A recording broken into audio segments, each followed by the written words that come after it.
All right, today we're going to talk about something everybody deals with: pain. Whether it's a physical ache that just won't go away or the sting of a tough emotion, pain, well, it gets our attention. But what if you could actually change your relationship with it? What if you could find a sense of freedom, even when pain is right there? Let's get into it.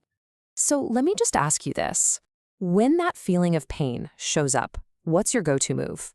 I think for most of us, our instinct is to either fight it, try to run away from it, or just get totally swallowed up by it. But it turns out there's another way, a much more skillful way to handle it.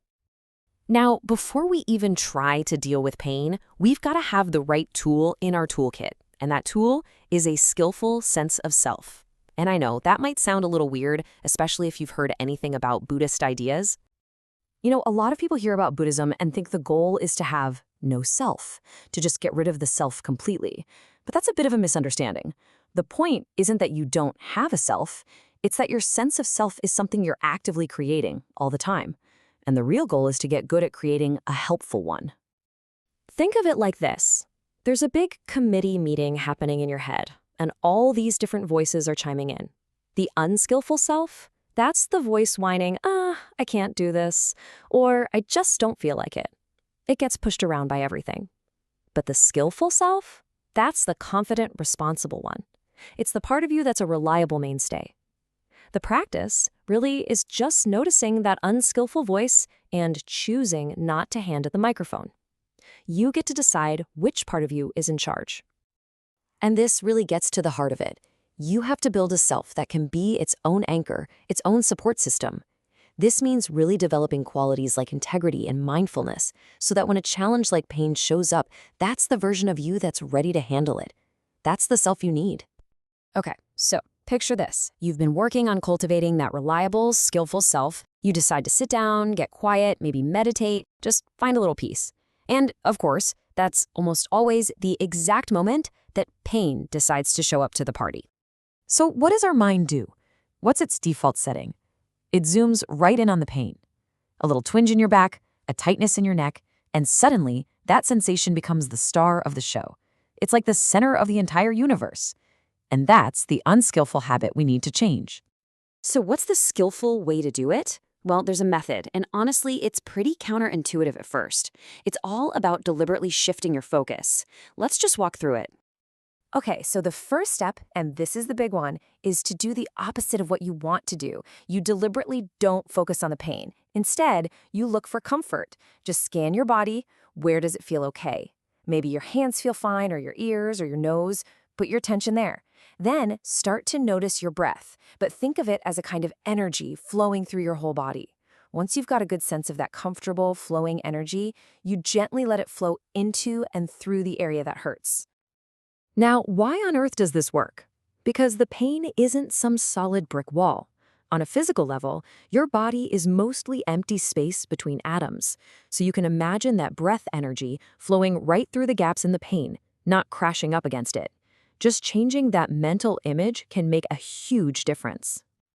All right, so once you've created a little bit of breathing room around the pain, you can take the next step. You can actually get curious about it. You can start to investigate. What is this sensation really? And here's the question to ask yourself. Is the pain in my knee the very same thing as my knee? At first, it seems obvious, right? Of course it is. But let's look a little closer. See, your body has certain physical properties, right? Things like solidity, warmth, energy, all that stuff. Let's just say that's all broadcasting on frequency A. But the sensation we call pain, that's actually something else. It might be in the same location, but it's on a totally different frequency. Let's call it frequency B. They are not the same thing. The best analogy I've ever heard for this is a radio. Right now, wherever you are, the air around you is filled with dozens of different radio stations.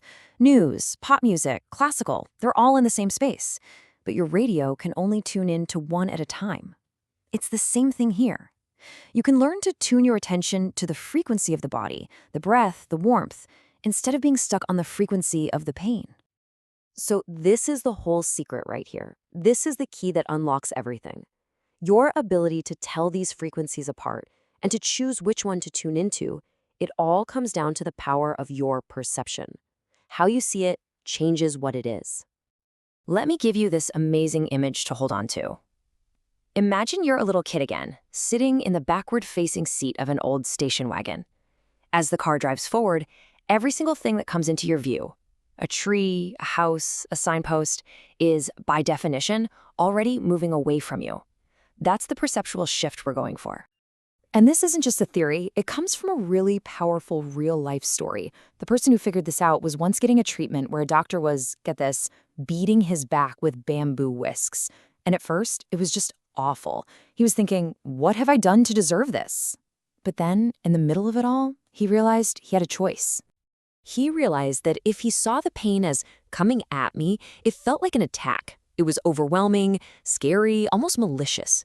But if he adopted that station wagon view, that each strike, each new sensation was already arising and going away, the whole experience changed. It didn't become pleasant, but it became manageable. It lost its power over him. And look, this isn't just some neat trick for when you're meditating. When you really master this skill, it unlocks this deep sense of freedom in your whole life because it hits at the root of one of our biggest motivators, fear. I mean, just think about it for a second.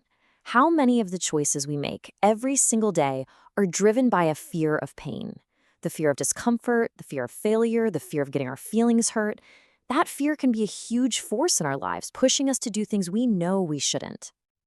And that brings us right to the core insight of this whole thing. Physical sensations are gonna happen. That's just part of having a body. But the mental suffering, that pain in the mind, is a totally separate thing, and it's optional. Our perception, that's the bridge. The story we tell ourselves about the pain, that it's coming at me, that it's unbearable, that's the bridge that turns a physical sensation into mental anguish. And the amazing news is you can learn to cut that bridge. The body might still feel something, but your mind can be free. So I'll just leave you with this to think about. If you could skillfully meet any discomfort that comes your way, physical or emotional, without being afraid of it, what would that open up for you? What new things could you try? What could you achieve?